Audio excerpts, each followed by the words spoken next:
આંતરજ્ઞાતીય લગ્ન મુદ્દે સતત ચર્ચાઓ થઈ રહી છે. કોઈ પણ સમાજ હોય, જ્યારે કોઈ દીકરી આવું પગલું ભરે ત્યારે ચર્ચાનો વિષય બનતો હોય છે. અને કહેવાય છે કે ગુજરાતની કુકિલ કંઠી કિંજલ દવે છે, તેમણે છે આંતરજ્ઞાતીય લગ્નનો નિર્ણય લીધો છે અને તેને લઈને સતત ચર્ચાઓ થઈ રહી છે. આ મુદ્દે જ આપણે ચર્ચા કરવી છે અને આપણી સાથે છે દિનેશભાઈ બાંભણિયા, સામાજિક પાટીદાર અગ્રણી, અને ખાસ કરીને મીનાક્ષીબેન જોશી, જે બ્રહ્મ સમાજના પણ દીકરી છે અને સામાજિક આગેવાન છે. તેની પાસેથી જ આપણે સમજવું છે કે જે આખો વિવાદ શરૂ થયો છે, બ્રહ્મ સમાજ દ્વારા તેમના પરિવારને કહેવાય છે બહિષ્કૃત કરવામાં આવ્યો છે. સૌથી પહેલા મીનાક્ષીબેન, તમારી પાસે આવવું છે, સમજવું છે કે જે સમાજ દ્વારા નિર્ણય લેવામાં આવ્યો છે, કિંજલ દવે અને તેના પરિવાર દ્વારા જે નિર્ણય લેવાયો છે, તેને લઈને તમારું શું માનવું છે? આ નિર્ણય એકદમ બહિષ્કારનો ખોટો છે. કોઈ પણ લોકશાહી દેશમાં જ્યાં બંધારણીય અધિકાર છે દરેક વ્યક્તિને પોતાના જીવનસાથી પસંદ કરવાનો, એને આંતરજ્ઞાતીય લગ્ન કરવાનો, આંતરધર્મીય લગ્ન કરવાનો દરેક વ્યક્તિને અધિકાર છે, જો એની પસંદગી હોય તો. એટલે બંધારણીય અધિકારનું હનન છે અને આવા બહિષ્કાર કરનાર સમાજ કહેવાતા સમાજની સામે પગલા લેવા જોઈએ. મીનાક્ષીબેન, ઘણી વખત આપણે જોઈએ છે કે ક્યારેક પણ દીકરીઓ જ્યારે આવા પગલા લેતી હોય, એટલે આ તો કિંજલબેન તો ખૂબ તેમનું નામ સારું છે, પ્રખ્યાત છે, એટલે દીકરીઓ તેની પાસેથી કંઈક શીખતી હોય છે. એટલે સમાજનું એવું કહેવું છે કે કિંજલ દવેનું જે પગલું છે તેનાથી સમાજની દીકરીઓ પર ખોટો મેસેજ જઈ રહ્યો છે. કયો ખોટો મેસેજ જવાનો છે? દરેક દીકરી અને દરેક દીકરાને પોતાના જીવનસાથી પસંદ કરવાનો આ બંધારણે અધિકાર આપ્યો છે. એમાં ના જ્ઞાતિ વચ્ચે આવે, ના જાતિ આવે, ના ધર્મ આવે, ના ભાષા આવે, ના પ્રદેશ આવે.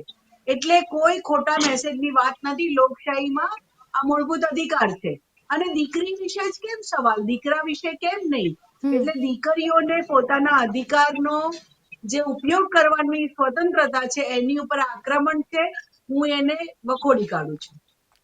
દિનેશભાઈ, તમારી પાસે પણ આવવું છે અને સમજવું છે કે જે પ્રમાણે નિર્ણય લેવાયો છે, તમે શું માનો છો? જો દરેક સમાજના પોતપોતાના રિવાજો, પોતપોતાના સંગઠનો અને પોતપોતાની સામાજિક વ્યવસ્થાનું કામ કરતા હોય છે. કિંજલબેનનો જે પ્રશ્ન છે એમાં કિંજલબેનના મુદ્દામાં બહુ પરિસ્થિતિ અલગ છે. કારણ કે કિંજલબેને પોતાની જ્ઞાતિમાં જ પોતાના એક સમાજના દીકરા સાથે અગાઉ સગાઈ અને એરેન્જમેન્ટ નક્કી કરેલું હતું. અને કિંજલબેનનું કહેવું એવું છે કે ભાઈ મારા સમાજના દીકરાએ મારી સાથે વિશ્વાસઘાત કર્યો. એટલે કે જે એની વિશ્વાસ જે એની કરીને એનું સગાઈ નક્કી કરવામાં આવ્યું હશે, તો એ લગ્ન પ્રસંગમાં એમને કંઈક વિશ્વાસઘાત સાથે થયો છે એવું એમનું કહેવું છે. બીજી બાબત જે બેને કીધી કે ભાઈ સમાજ એમને સૂચન કરી શકે, સમાજ એમને સલાહ આપી શકે, પણ એને બંધન ના કરી શકે. બીજી બાબત એ છે કે દીકરી પોતે જે પાત્ર સાથે મેરેજ કરી રહી છે એ પાત્ર વિશે તમામ વસ્તુ જાણે છે અને એનો પરિવાર એમાં સહમત છે. પરિવાર એટલે એના માતા પિતા કે એના ભાઈ બહેન દીકરીઓ જે કઈ છે. તો પછી સમાજે આવું પગલું ના ભરવું જોઈએ. કારણ કે જે કઈ દીકરીઓ પોતાના માટે અને પરિવાર સક્ષમ છે, આંતરજ્ઞાતીય લગ્ન હોય કે બહારની જ્ઞાતિઓ સાથેના લગ્ન હોય, ત્યારે જે કઈ પરિસ્થિતિ ઊભી થતી હોય છે એમાં ઘણા બધા બનાવો એવા હોય છે કે જો જ્ઞાતિનો જ આગ્રહ રાખવામાં આવે તો દીકરી અથવા દીકરાને લાયક પાત્ર પણ સામે નથી હોતું. તો જ્ઞાતિના રિવાજોમાં એ દીકરી આજીવન હેરાન થતી હોય છે. ઘણા સમાજ સક્ષમ હોય કે સમાજ હોય, એનાથી આ વિષય નથી પ્રૂવ થતો. લેકિન પ્રશ્ન એ છે કે બેન દવેના બનાવમાં જે વસ્તુ બની છે, કિંજલબેન એક જાહેર જીવન, સામાજિક જીવન અને એક ખૂબ જ અભ્યાસુ હોય એવી વ્યક્તિ, મને વ્યક્તિગત એનો પરિચય ક્યારે નથી થયો, પરંતુ આપણે જે સોશિયલ મીડિયા અને મીડિયા માધ્યમથી જે જોતા હોઈએ છીએ એ પ્રમાણે એના જીવનસાથી પસંદ કરવા માટે એની પાસે સક્ષમ છે. અને સાથે સાથે અહીંયા સારામાં સારી વિષય એ હતો કે એના પરિવારે આ પાત્ર નક્કી કર્યું છે, તો પછી સમાજે એ બાબતમાં સ્વીકારી લેવું. અને બીજું કે સમાજ બહિષ્કાર કરે તો આ એક દીકરી માટે જ કેમ, જેમ બેને વાત કરી એમ આ દીકરી બ્રહ્મ સમાજમાં આવતી પોતે પોતાના સમાજના દીકરા સાથે લગ્ન ન કરે અથવા એને પસંદગીના લગ્ન સાથે લગ્ન કરે, તો એમાં છેતરપિંડી ક્યાંય થતી નથી. જો છેતરપિંડી થતી હોય તો રોકવાનો પ્રયાસ થાય કે ભાઈ એને દીકરીએ પસંદ કર્યું છે, એ પાત્રની જાતિ છુપાવવામાં આવી છે, એ દીકરીને આ જે પાત્ર છે એ પાત્ર ખોટી રીતે એને ફસાવવામાં આવી રહ્યો છે અથવા પાત્ર એને ફસાવી રહ્યો છે. આ બધા વિષયો હોય ત્યારે સમાજે ચિંતા કરવાની જરૂર હોય છે.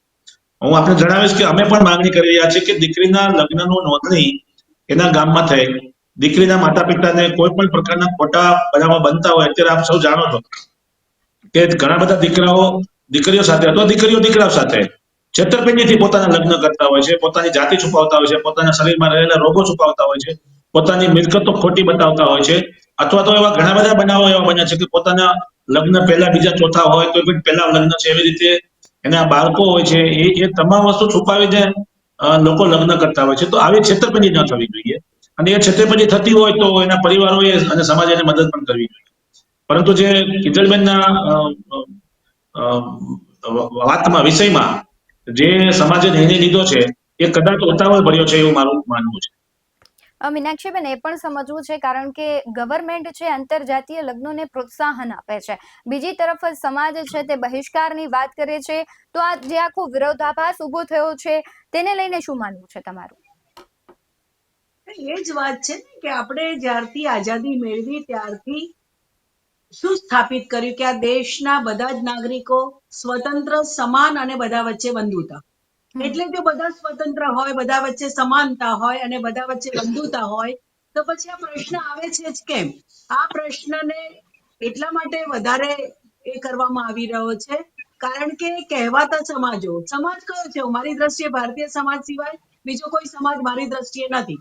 દિનેશભાઈ જે માનતા હોય, હું એ સાથે કદાચ અસંમત છું, માફ કરજો એ માટે, પણ એક જ છે ભારતીય સમાજ. અને ભારતીય સમાજમાં બધા માટે એક જ ધોરણો હોય, એમાં કોઈ ભેદભાવ ના હોય, એમાં કોઈ વેરો વંચો ના હોય, કોઈ સાથે અન્યાય ના હોય. કિંજલબેન કે કોઈ પણ દીકરી, મારું ફોકસ કિંજલબેન નથી, માફ કરજો.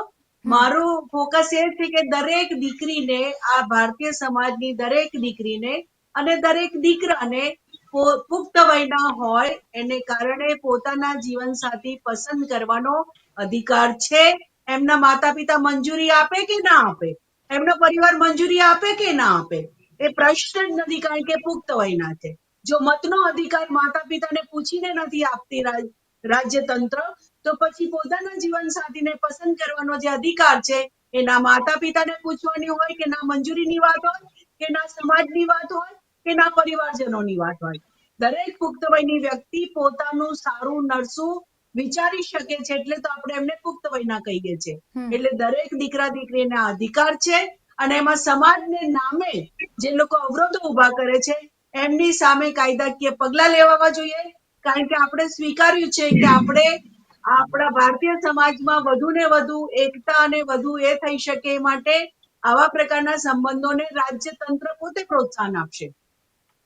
મને યાદ છે, અમે જ્યારે શાળામાં ભણતા હતા ત્યારે મોટી જાહેરાતો લાગતી હતી કે તમે આંતરજ્ઞાતીય આંતરધર્મીય લગ્ન કરો તો રાજ્ય સરકાર તરફથી તમને આવું પ્રોત્સાહન મળશે. તો એ બધું ક્યાં ખોવાઈ ગયું, અને કયા સમાજો બધા નીકળી પડ્યા છે, અને દીકરીઓ માટે જ બધા સમાજો નીકળી પડ્યા છે. આ દિનેશભાઈ કે છે એવા બધા સમાજો વાળા વાત કરી રહ્યા છે, માફ કરજો, મને નથી ગમતું કોઈને ખાસ એ કરવાનું, પણ બધા એવી વાત કરી રહ્યા છે કે માતા પિતાની મંજૂરી લેવાની. તો ભાઈ રજીસ્ટર્ડ મેરેજ કરવાનો મતલબ શું છે? પુખ્ત વયની વ્યક્તિએ કોની મંજૂરી લેવાની હોય? પોતાના જીવનસાથી પસંદ કરવાને, પોતાનો અભ્યાસ પસંદ કરવાને, પોતાની નોકરી પસંદ કરવાને, પોતાના કામના સ્થળને પસંદ કરવામાં કોની મંજૂરી લેવાની હોય? કોઈની મંજૂરી ના લેવાની હોય. એટલે દરેકને પોતાનો નિર્ણય સ્વતંત્ર રીતે કરવાનો અધિકાર આ દેશમાં બંધારણથી મળ્યો છે, અને એની ઉપર જો કોઈ હુમલો થાય તો રાજ્યતંત્ર એની સામે પગલા લેવા જોઈએ. જે પ્રમાણે મીનાક્ષીબેન, દિનેશભાઈ વાત કરી રહ્યા છે નોંધણીની, સમાજની, તમારું શું માનવું છે? જો મીનાક્ષીબેન જે વાત કરી રહ્યા છે ને એ વાત એમના લેવલથી એ વિચારી રહ્યા છે, પણ અમે એવી કોઈ માંગણી કરેલી નથી કે માતાએ ફરજિયાત કરો. અમે એવી માંગણી કરી છે કે જે લગ્નની નોંધણી દીકરી અથવા દીકરો ગુજરાતના કોઈ પણ ગામમાં જઈને કરે છે, એના બદલે દીકરીના ગામમાં થવી જોઈએ. જો વ્યક્તિ સાચી છે, વ્યક્તિ કોઈ છેતરપિંડી નથી કરતું, તો એને નોંધણી કરવા માટે બહારગામ શું કામ જવું પડે છે, ભાગી શું કામ જવું પડે છે? બીજી બાબત હું તમને વાત કરીશ કે જે ગઈકાલેનો એક બનાવ આવ્યો કે 2500 લગ્ન ખોટા રજીસ્ટર્ડ થયા. ખોટા રજીસ્ટર એટલે દીકરી દીકરાના સહીની વિષય નથી, દીકરીની હાજરી જ નથી. બીજી બાબત એ છે કે સરકારના રજીસ્ટર ઉપર એ કોઈ પણ જગ્યાએ નોંધણી કરવામાં આવી નથી. અને બીજું કે રજીસ્ટ્રેશન ફી માટે સરકારે કોઈ પણ 5 પૈસા લેવાની ફીની જોગવાઈ નથી, તો એના 1-1 લાખ રૂપિયા, 2-2 લાખ રૂપિયા શું કામ આપવામાં આવે છે? બીજી બાબત એ કરી બેને કે સમાજો શું કરે. બેન, હું આપને એક વસ્તુ તમારી જાણમાં લાવીશ કે ભારતનો જે કઈ ઇતિહાસ છે, ભારતનો જે સંસ્કૃતિ છે, એ અલગ અલગ સમાજોથી ઓળખાયેલી છે. સમાજો, વ્યવસ્થાઓ સમાજના લોકોને સારી એવી પ્રગતિ કરી શકે, સમાજના લોકોને ઉત્થાનના કામો કરી શકે, એના માટે સમાજે કામ કરવાનું હોય છે, ન કોઈ સમાજે કોઈને રોકવાના હોય છે. પ્રશ્ન એ છે કે આઝાદીની વાત કરી, હું પણ એ બાબતમાં સહમત છું કે દીકરો 18 વર્ષનો થાય, 21 વર્ષનો થાય અને દીકરી 18 વર્ષની થાય એટલે એને સ્વતંત્ર અધિકાર છે પોતાના જીવનસાથી નક્કી કરવાનો. પરંતુ અત્યારે જે બનાવો બની રહ્યા છે સમાજની અંદર, જાહેર જીવનના માણસો છે એટલે અમારી પાસે જે બનાવો આવી રહ્યા છે, એમાં દીકરો પોતાની જાતિ છુપાવે છે, પોતાનો પરિવાર છુપાવે છે, પોતાની આવક છુપાવે છે, એના કરતા પણ વિશેષ પોતાને આ શરીરમાં રહેલા કેન્સરથી માંડીને કઈ પણ બીમારી હોય એ પણ છુપાવી રહ્યા છે. અને સાથે સાથે દીકરીને આંબા આંબલીઓ દેખાડવામાં આવી છે. અમે પ્રેમ લગ્નના વિરુદ્ધમાં અમે ક્યારેય પણ વિરોધ નથી કર્યો. અમે પ્રેમના નામે થતી છેતરપિંડીના વિરુદ્ધમાં છીએ અને આજે પણ છીએ. કારણ કે પછી જે પરિસ્થિતિ ઊભી થાય છે, હું આપને જણાવું બેન કે એક લગ્નની નોંધણી કરવા માટે 10 મિનિટનો સમય લાગે છે. એટલે તમે આધાર કાર્ડ, તમારું સાક્ષીઓ અને તમારો ફોટોગ્રાફ્સ અને જન્મ તારીખનું સર્ટિફિકેટ ઇસ્યુ કરો છો એટલે તમારી નોંધણી થઈ જાય છે. એ નોંધણીનું સર્ટિફિકેટ ઇસ્યુ થઈ ગયા પછી જ્યારે દીકરીને ખબર પડે છે કે મારી સાથે છેતરપિંડી થઈ છે, હું એ કેસની વાત કરી રહ્યો છું કે જેમાં છેતરપિંડીનો બનાવ બની રહ્યા છે, જેમાં પ્રેમ અને સહમતિ થાય છે, એનાથી અમારો કોઈ વાંધો નથી.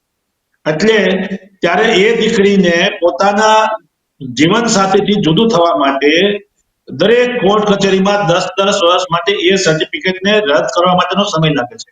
જે સર્ટિફિકેટ બનાવવા માટે 10 મિનિટનો સમય થયો. બીજી બાબત કે જે દીકરીને જેમ પુરુષ પોતે દરેક વસ્તુનો હિસ્સેદાર બને છે, પોતાની મિલકતનો વારસદાર બને છે, એવી રીતે જે કઈ દીકરી પોતે લગ્ન કરીને જે પુરુષની સાથે જોડાય છે, જે વ્યક્તિ સાથે જોડાય છે, એને 2 વર્ષ કે 3 વર્ષ પછી જ્યારે એને સંતાન બાળકો હોય છે અને બાળકોની વચ્ચે કઈ ઘર કંકાસ થાય છે અથવા કઈ કોઈ પણ અણબનાવ બને છે, ત્યારે બાળકોના નિર્વાહ માટે, દીકરીઓના નિર્વાહ માટે અને પોતાના હકો મેળવવા માટે એને કોર્ટના કચેરીના ધક્કા ખાવા માટે 10 વર્ષનો સમય લાગે. તો આવા બનાવો ન બને એના માટેની અમારી તકેદારીના ભાગરૂપો છે. અમે કહી રહ્યા છીએ કે કોઈ પણ દીકરી નોંધણી કરે છે તો એને મા બાપની સહીની જરૂર નથી, પરંતુ મા બાપને પણ એ ખબર હોવી જોઈએ કે મારી દીકરી જે લગ્ન કરી રહી છે એના ડોક્યુમેન્ટ સાચા છે કે ખોટા, બંને વ્યક્તિ અથવા એ વ્યક્તિ પોતાની જે આઈડેન્ટિટી ઓળખાણ આપી રહ્યો છે, પોતાની જાતિ અને જ્ઞાતિ ભૂલી જાઓ, પણ પોતે એમ કહી રહ્યો છે કે ભાઈ હું મારી આવક આટલી છે, મારા પાસે આટલી મિલકત છે, મારે આટલું મારે સમાજમાં મારું આવું છે, XYZ. એક કોઈ પણ ખોટી વસ્તુ પ્રેમ જીવન સાથીનો પ્રશ્ન, આ કોઈ 1-2 દિવસનો પ્રશ્ન નથી. એટલે જીવન સાથીની વચ્ચે જે બનાવ બને, જે છૂટાછેડાના પ્રમાણો વધી રહ્યા છે, એને લઈને સામાજિક ચિંતા ઊભી થઈ છે કે આ બનાવ કઈ રીતે અટકે, કે ખોટી છેતરપિંડી ન થાય, દીકરા સાથે પણ ન થાય કે દીકરી પણ સાથે. હું આપણે 1-2 કિસ્સા જણાવીશ કે હમણાં અમારી પાસે રાજકોટના જ બનાવો એવા આવ્યા છે કે દીકરાઓ જે ચાંદી અને ઇમિટેશનના કારખાનામાં કામ કરી રહ્યા છે, દીકરાઓ અથવા એ માલિક છે, જે આપણે કહેવાય છે કે એના જે મિલકતો છે એને ટાર્ગેટ કરીને બંગાળ અથવા મહારાષ્ટ્રમાંથી આવેલી દીકરીઓ એની ત્યાં લેબર કામમાં જોડાય છે. મહિનો, 2 મહિના, 5 મહિના એની સાથે લેબર કામમાંથી એને બંગાળમાંથી ફરવા લઈ જાય છે અને બંગાળ લગ્નમાં બંધનમાં ભાગીને જ આવે છે અને પછી એની મિલકતોમાં ભાગ માંગી રહ્યા છે. આ કોઈ જીવનસાથી માટેની કે કોઈ પાત્ર માટે પ્રેમની વાત નથી. આ ફક્ત તમારી સાથે છેતરપિંડી અને મિલકત મેળવવા માટેના જે કાર્યો થઈ રહ્યા છે, એમાં અમે એક સરકારને રજૂઆત કરી છે કે ભાઈ આવી રીતે જે બનાવો બની રહ્યા છે અને લોટ ઓફ બનાવો, 1, 2, 5 ની વાત કરીએ એવી વાત નથી, લોટ ઓફ બનાવો. દરેક રાજકીય સામાજિક આગેવાનો આ વસ્તુથી જ્યારે માતા પિતા આવે છે ત્યારે. બીજું બેન આપણે જેમ વાત કરીએ કે માતા પિતાની સહમતિની જરૂર 100% નથી અને અમે માતા પિતાની સહમતિનું વાત કરતા પણ નથી, કારણ કે સાટાપાટા પ્રથા સૌરાષ્ટ્રમાં બહુ પ્રચલિત છે. મધ્ય વર્ગોમાં અને નાના વર્ગોમાં અથવા જે જ્ઞાતિઓ ધાર્મિક રીતે અને આવી રીતે જોડાયેલી છે તેમાં સાટાપાટા પ્રથાની બહુ પ્રથા છે. હવે દીકરાને સારું પાત્ર મળે એટલે દીકરીને ગમે તેવા પાત્ર સાથે પરણાઈ દેવા માટે માતા પિતા આગ્રહ રાખતા હોય છે. તો અમે આવા કેસોમાં ના પાડી રહ્યા છીએ કે માતા પિતાની સહીની જરૂર નથી, પરંતુ માતા પિતાને પોતાની દીકરી સાથે છેતરપિંડી થતી હોય તો એનું ઓબ્જેક્શન લેવાની સત્તા હોવી જોઈએ કે ભાઈ મારી દીકરીનું આધાર કાર્ડ જે રજૂ થયું છે અથવા સામે દીકરાનું આધાર કાર્ડ જે રજૂ થયું છે અથવા જે દીકરાના લગ્ન થયા છે એ પ્રથમ લગ્ન નથી, આ બીજા લગ્ન છે, ત્રીજા લગ્ન છે, અથવા બાળક છે, અથવા એની મિલકતો. જેમ ચૂંટણી આપણે ઉમેદવારની વાત કરી રહ્યા છીએ કે ઉમેદવાર ચૂંટણી લડતો હોય તો એને ચૂંટણી લડવા વખતે પોતાની તમામ વસ્તુ ડિક્લેરેશન કરવું પડે છે. તો એમાં જો એ ખોટી માહિતી આપે છે અથવા કોઈ માહિતી છુપાવે છે તો એને ગેરલાયક કહેવામાં આવે છે. તો એવી રીતે જે લગ્નોની નોંધણી થઈ રહી છે એમાં ખાસ કરીને બોગસ લગ્નોની નોંધણીની વાત કરી રહ્યા છે કે એક ગામમાં 2500 લગ્ન રજીસ્ટર થાય છે અને એ તમામ લગ્નો એ ગામના બાના લોકોના હોય છે. બીજું કે તલાટી મંત્રી હોય કે નોંધણી અધિકારી હોય એ એમ કહી રહ્યા છે કે અમે તો ગમે તે કરીએ, અમને કોઈ કાયદો રોકી શકતો નથી. અને મેં કીધું એમ એક તલાટી મંત્રી 1 વર્ષની અંદર 50 કરોડ રૂપિયાનું કલેક્શન કરે છે પોતાના લગ્ન નોંધણીમાંથી. તો આ તો સમાજ માટે દૂષણ ઊભું થાય છે અને સમાજ વ્યવસ્થા કે સામાજિક વ્યવસ્થા કે કોઈ પણ પ્રકારની વ્યવસ્થાઓ એમાં સ્વતંત્રતા પહેલા છે અને સ્વતંત્રતાના નામે થતી છેતરપિંડીની સામે અમારો વિરોધ છે. જે પ્રમાણે દિનેશભાઈએ વાત કરી મીનાક્ષીબેન કે સાટા પાટા પ્રથા અને કિંજલબેનની જે 2018માં સગાઈ થઈ હતી ત્યારે પણ એ જ થયું હતું ને તેમણે આક્ષેપ પણ કર્યો છે કે એ આખી પ્રથાથી તેઓ પણ ક્યાંક વ્યતીત થયા હતા. હવે જે અત્યારે તમને લાગી રહ્યું છે કે ટેકનોલોજીનો જમાનો છે, લોકોની વિચારધારામાં બદલાવ આવ્યો છે, તો એ પ્રથાઓ હજુ પણ ઘણા એવા સમાજ છે કે તમે ત્યાં છેવાડાના વિસ્તારોમાં હજુ પણ એ ચાલુ જ છે કે એ પ્રથાઓ છે અને તેને લઈને ઘણી બધી કહેવાય છે કે યુવાધનને આખી સમાજ વ્યવસ્થાને નુકસાન થતું હોય. એટલે આપણે જે મુશ્કેલીનો વિષય છે, મારે ફરીથી ધ્યાન દોરવું છે કે આપણે આઝાદ થયા રાજકીય રીતે, પણ સામાજિક સાંસ્કૃતિક રીતે હજુ નથી થયા. કારણ કે આપણે સમાજનું લોકશાહીકરણ નથી થઈ રહ્યું. આપણે બધાને સમાન રીતે જોતા નથી.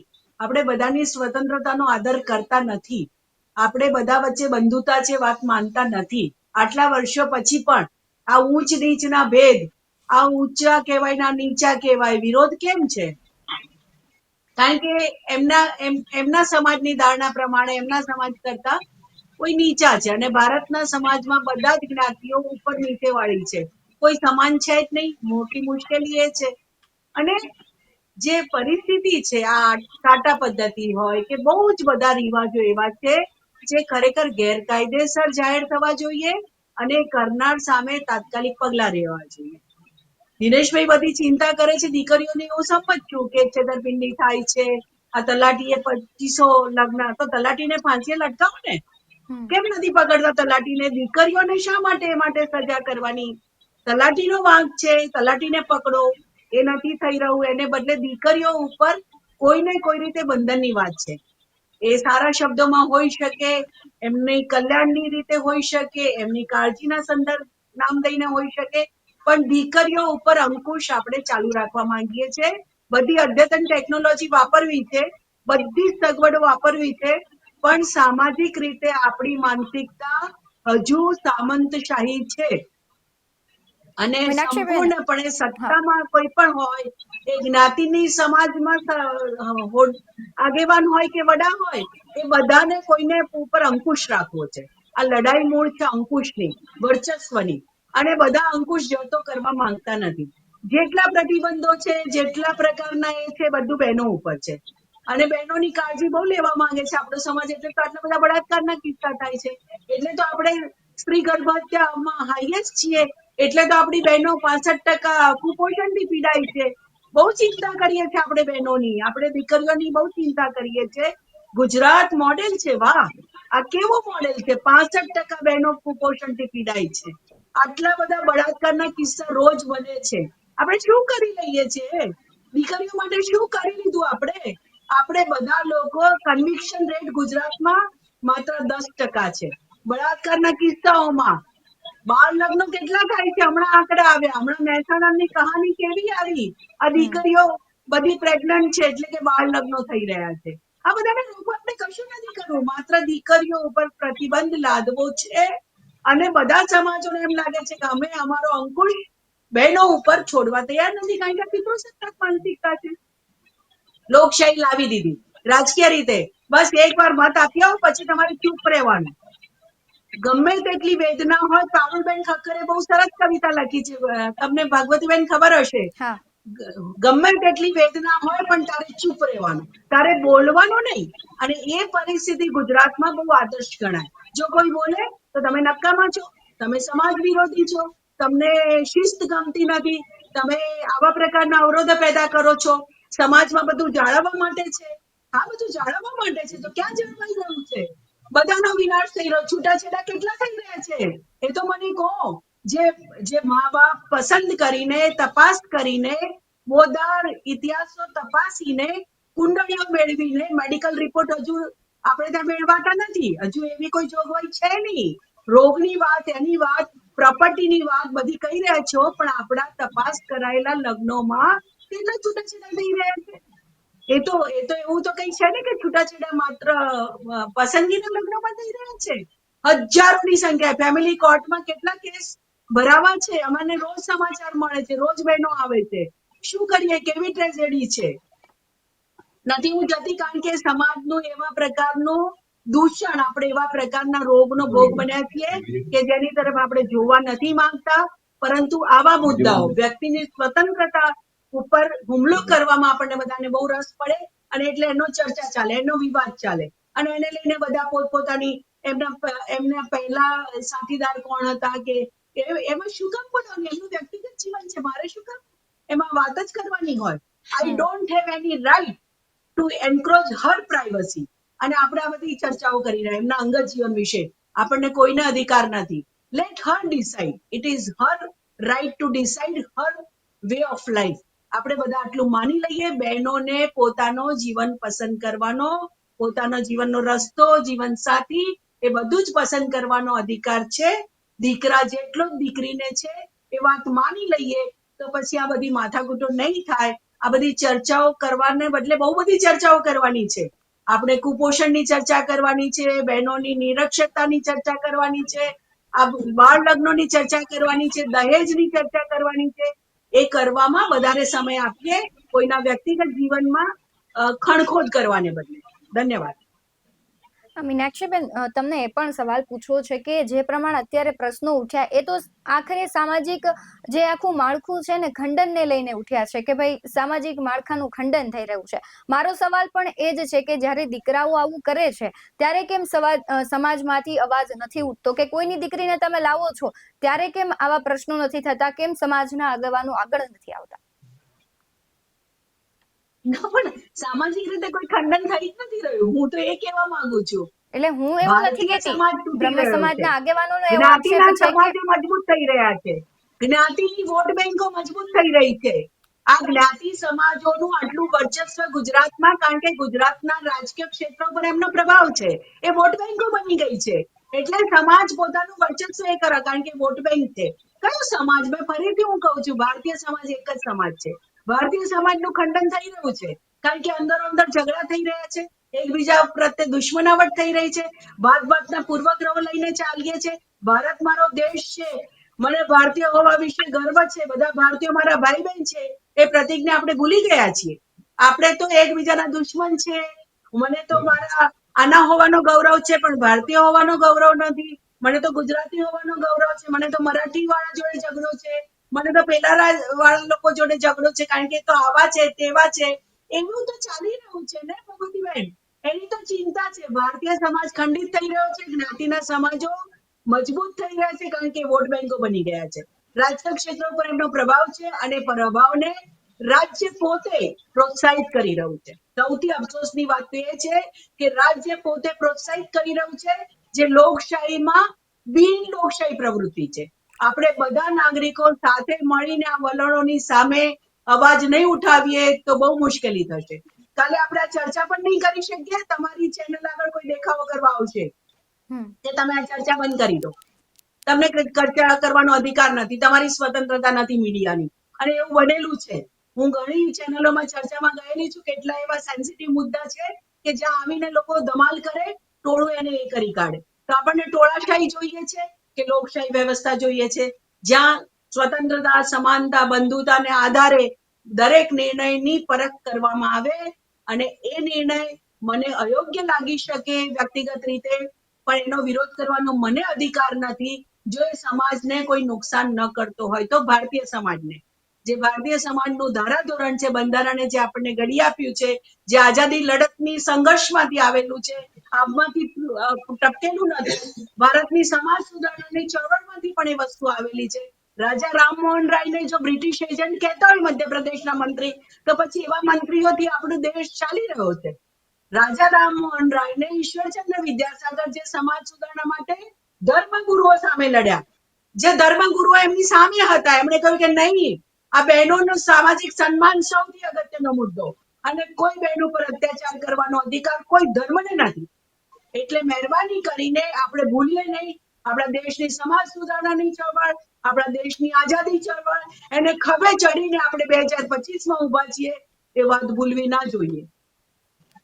જે પ્રમાણે દિનેશભાઈ, મીનાક્ષીબેને વાત કરી કે બધાને અધિકાર છે, પરંતુ તમને એવું લાગી રહ્યું છે કે જે પ્રમાણે અત્યારે ચર્ચાઓ થઈ રહી છે, કોઈ એક સમાજની નહીં પણ દરેક સમાજો એકતાની જરૂર છે, ખરેખર જે બધાને જે મળતા હોય છે હકો, એનું ક્યાંક ખંડન થઈ રહ્યું હોય ને, એટલે જ આ બધી આપણે ચર્ચાઓ પણ કરવી પડે.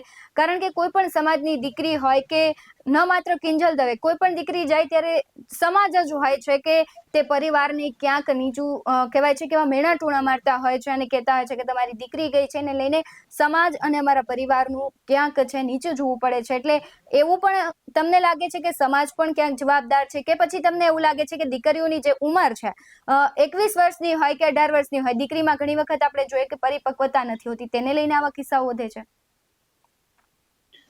બેને વાત કરી સ્વતંત્રતાની. સમાજ વ્યવસ્થા હંમેશા સ્વતંત્રતાની સાથે જોડાયેલી છે, જોડાયેલી રહેવાની છે. હું તમને કહું કે ગુજરાતમાં કોઈ વ્યક્તિ એમ કહેશે કે મારે દારૂ પીવો છે, મારા શરીર માટે મને સ્વતંત્રતા છે, તો કાયદો શું કામ બનાવવામાં આવ્યો છે દારૂબંધીનો? કે સમાજ વ્યવસ્થા જે સારા તજજ્ઞો અને લોકો એવું કહી રહ્યા છે કે અત્યારે ગુજરાત, ટેકામાં છીએ, નહીં બેન, હું એમ કહું, સાંભળો મારી વાત. કમલના ટેકામાં છીએ. હા, હું એમ જ કહું છું, પણ કોઈ વ્યક્તિએ એમ કીધું કે મારે દારૂ પીવો છે અને હું સ્વતંત્ર છું મારે દારૂ પીવા માટે, મારા શરીરને શું નુકસાન ન પહોંચાય એ મને ખબર છે, તો એના માટે કાયદો બંધન નથી. કોઈ વ્યક્તિ એમ કે છે કે ભાઈ હું હેલ્મેટ નથી પહેરવા માંગતો, હેલ્મેટ પહેરવાની સ્વતંત્રતા એવી છે કે એ સરકારે એવું કીધું ભાઈ તમારા શરીર માટે સારું છે, તમારી સેફટી માટે સારું છે, જે એક્સિડન્ટના બનાવો બની રહ્યા છે એના માટે કાયદો બનાવ્યો છે કે હેલ્મેટ પહેરવું જોઈએ. પણ લોકો કહી રહ્યા છે કે ભાઈ અમારે હેલ્મેટ નથી પહેરવું, અમે સ્વતંત્ર છીએ, અમે જેમ રખડવું એમ રખડી શકીએ. એટલે જે રીતે કાયદાને સમજીએ અથવા કાયદાને ન સમજીએ, પ્રશ્ન ત્યાં છે કે સમાજ વ્યવસ્થા એ કોઈ પણ સમાજ હોય, એમાં હું પટેલ, બ્રાહ્મણ, ઠાકોર, દલિત, એસી એની વાત હું નથી કરી, હું દરેક સમાજની વાત કરી રહ્યો છું.